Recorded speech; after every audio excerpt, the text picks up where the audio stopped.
విషయానికి చూద్దాం. నెల్లూరులో ఏం జరగబోతుందనేది కీలకం. ఇక నెల్లూరు జిల్లాకు సంబంధించి అటు వైఎస్ఆర్ కాంగ్రెస్ పార్టీ మాకు ఇక్కడ తిరుగులేదన్న వాదన చేస్తోంది. ప్రధానంగా నెల్లూరు జిల్లాకు సంబంధించి అందుకే టీడీపీ కూడా తీవ్ర స్థాయిలో కాన్సన్ట్రేషన్ చేసింది నెల్లూరు జిల్లాపై.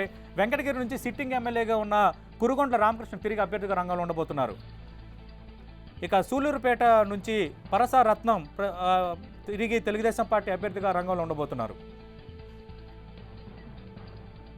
ఇక గూడూరు ఎస్సీ రిజర్వ్ నియోజకవర్గం నుంచి సిట్టింగ్ ఎమ్మెల్యేగా ఉన్న సునీల్ కుమార్ ప్రస్తుతం ఎమ్మెల్యేగా ఉన్నారు. గూడూరు నుంచి తిరిగి ఆయన అభ్యర్థిగా రంగంలో ఉండబోతున్నారు.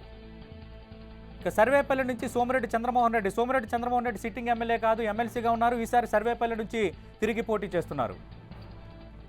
కాదాల ప్రభాకర్ రెడ్డి చాలా సీనియర్ రాజకీయవేత్త, నెల్లూరు రూరల్ నుంచి తెలుగుదేశం పార్టీ అభ్యర్థిగా పోటీ చేస్తున్నారు. ఇక పి నారాయణ నెల్లూరు సిటీకి సంబంధించి మంత్రిగా ఉన్నారు. పి నారాయణ తిరిగి నెల్లూరు సిటీ నుంచి ఎమ్మెల్యే అభ్యర్థిగా ఈసారి రంగంలో ఉండబోతున్నారు.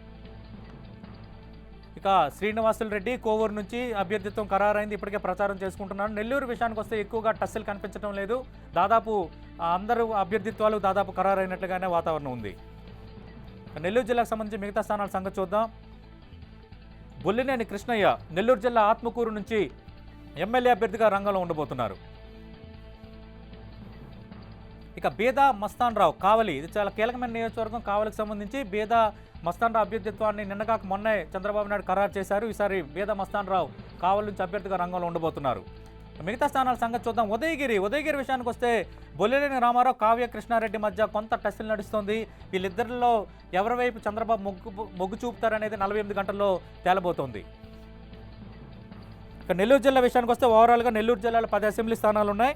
ప్రధానంగా కొంత పెండింగ్ అంటే కొంత అనిశ్చితి, కొంత డౌట్లో ఉన్న స్థానాలు చూస్తే నెల్లూరు జిల్లాకు సంబంధించి సూలూరుపేట పరసారత్నం, ఉదయగిరి బొల్లినేని రామారావు లేదా కావ్య కృష్ణారెడ్డి వీళ్ళిద్దరిలో ఒకరికి అభ్యర్థిత్వం ఖరారయ్యే అవకాశం అయితే కనిపిస్తోంది. మనం చూస్తున్నాం.